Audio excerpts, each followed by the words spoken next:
Assalamualaikum warahmatullahi wabarakatuh. Bertemu bersama Ustaz dalam belajar mata pelajaran fiqh tahun 6 sambungan tajuk zakat. Apa kabar murid-murid? Baiklah, hari ini sebelum kita mulai belajar, kita mulakan dulu sisi pelajaran kita pada petang ini dengan membaca doa. Oke, murid-murid saya ikut ya. A'udzubillahi minasyaitonirrajim. Bismillahirrahmanirrahim. Allahumma aftah alaina hikmataka wansur alaina min qazaini rahmatika ya arhamar rahimin. Amin ya rabbal alamin. Baiklah anak-anak, pada minggu lepas kita telah belajar tajuk fiqh, yaitu tajuk zakat dalam bagian zakat fitrah. Ya, anak-anak masih ingat apa dia maksud zakat fitrah? Zakat fitrah ialah zakat badan yang perlu kita keluarkan kepada golongan tertentu yang berhak menerimanya dengan syarat-syarat tertentu. Maka hari ini kita sambung lagi pelajaran fikih kita dalam bahagian tajuk zakat harta. Baiklah anak-anak, sekejap.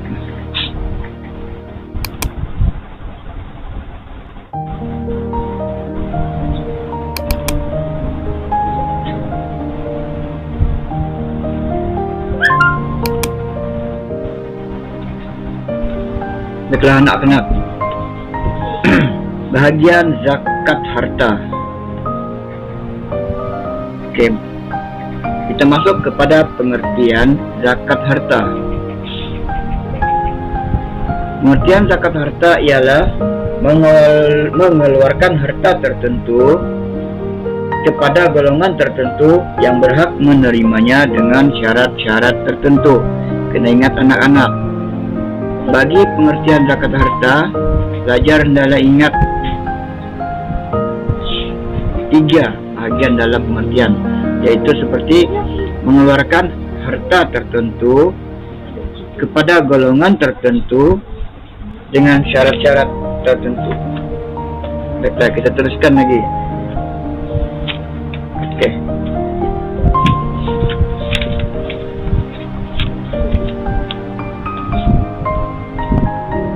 Baiklah, itu ialah pengertian zakat. Sekarang kita masuk kepada syarat wajib zakat. Syarat wajib zakat yang pertama, orang Islam. Yang kedua, merdeka. Syarat yang ketiga, cukup nisab. Nisab ni adalah bermaksud sukatan. Yang keempat, cukup haul ataupun tempoh. Dan yang kelima, sempurna milik. Okey. Bagi contoh yang pertama ini semua kita kena maklum. Maksudnya syarat yang pertama ini adalah Islam. Maksudnya kita orang Islam. Yang kedua, merdeka. Okey, merdeka ni maksudnya bukan hamba. Okey. Yang ketiga, cukup nisab ataupun sukatan. Maksudnya harta yang kita miliki itu hendaklah cukup nisab ataupun sukatan untuk membolehkan kita mengeluarkan zakat.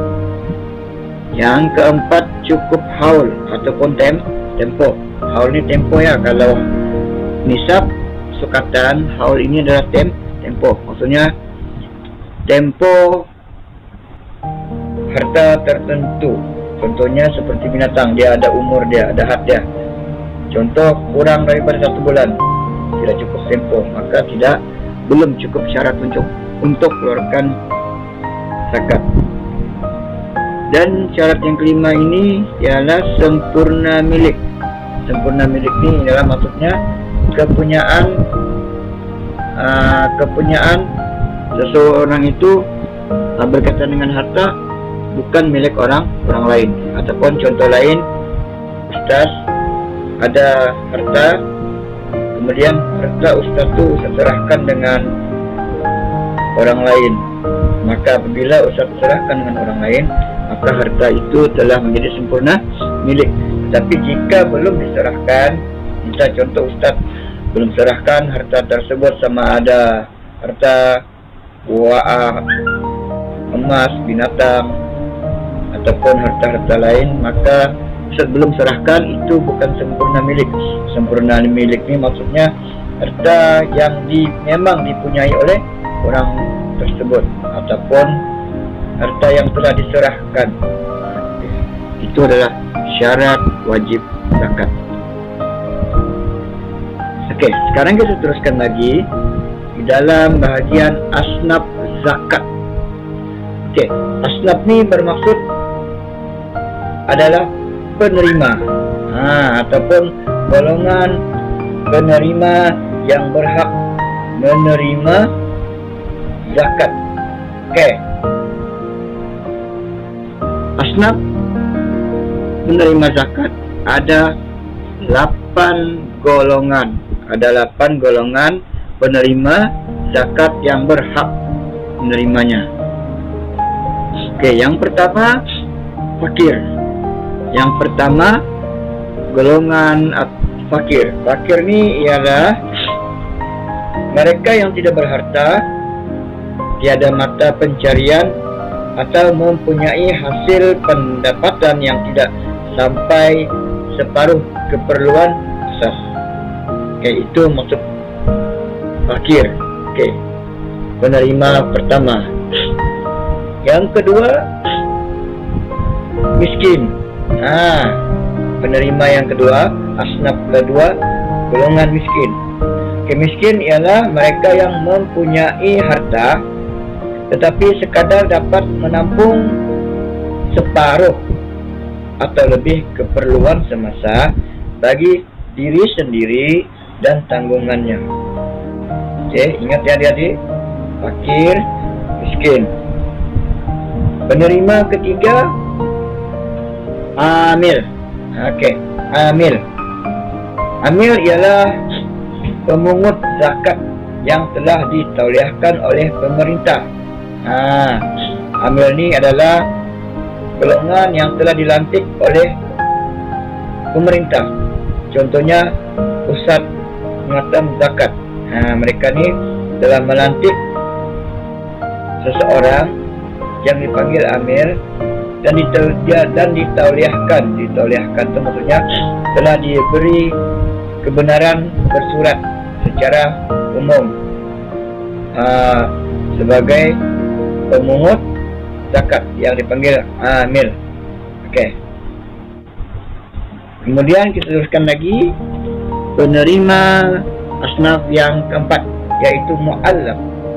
Oke, mu'allaf ini adalah mereka yang baru memeluk Islam ataupun saudara baru. Oke, mereka ni juga berhak menerima zakat. Oke. Seterusnya hamba. Oke. Hamba ni adalah mereka yang diberi peluang oleh tuannya menebus diri tetapi tiada berkemampuan. Oke, ini hamba. Tapi zaman sekarang ni kalau dekat negara kita susahlah menampak. Tapi yang penting hamba adalah golongan yang berhak menerima zakat.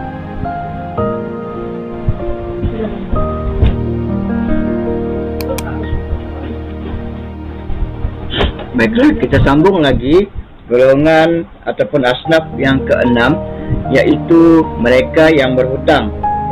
Oke, mereka yang berhutang ini adalah seperti penanggung hutang yang menepati syarat. Yang dibenarkan lah. Orang yang berhutang dibenarkan, bukan berhutang dengan alung ya. Berhutang untuk kepentingan umum tetapi tidak mampu melunaskannya atau membayar. Oke. Kemudian penerima yang ketujuh, fisabilillah. Kena ingat ya adik-adik, fisabilillah. Fisabilillah ini ialah mereka yang berjuang atau berjihad demi kepentingan menegakkan Islam.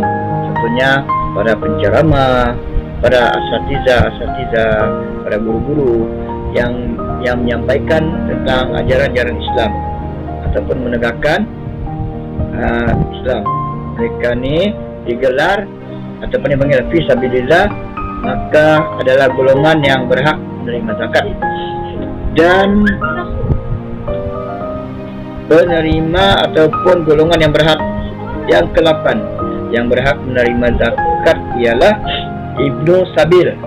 Ibnu Sabil Ibnu Sabil adalah mereka yang kehabisan belanja untuk meneruskan perjalanan yang bertujuan yang baik. Contohnya seseorang yang telah kehabisan belanja untuk meneruskan perjalanan dengan tujuan yang baik. Jadi dengan tujuan yang baik itu dipanggil Ibnu Sabil. Contohnya Ustaz telah pergi ke Semenanjung Malaysia dengan tujuan melawat kawan ke, saudara ke, ataupun keluarga, atau disebabkan sakit. Tiba-tiba apabila Ustaz sampai di destinasi, Ustaz telah kehabisan belanja untuk meneruskan perjalanan Ustaz. Jadi Ustaz berhak mendapat Ustaz berhak ataupun boleh tergolong dalam golongan yang berhak menerima zakat. Jadi Ustaz harap hari ini pelajaran yang kita belajar pada hari ini bermanfaat untuk anak-anak, yaitu berkaitan dengan pelajaran zakat. Sebelum Ustaz akhiri, kena ingat Ustaz pernah diingatkan dengan anak-anak Ustaz, zakat terbahagi kepada dua. Yang pertama zakat fitrah atau badan, dan yang kedua zakat harta. Jadi itu saja pelajaran kita pada petang ini. Saya berharap semoga pelajaran yang kita pelajari hari ini dapat bermanfaat untuk anak-anak. Wabillahi taufiq wal hidayah. Assalamualaikum warahmatullahi wabarakatuh. Baik, jumpa lagi di masa akan datang.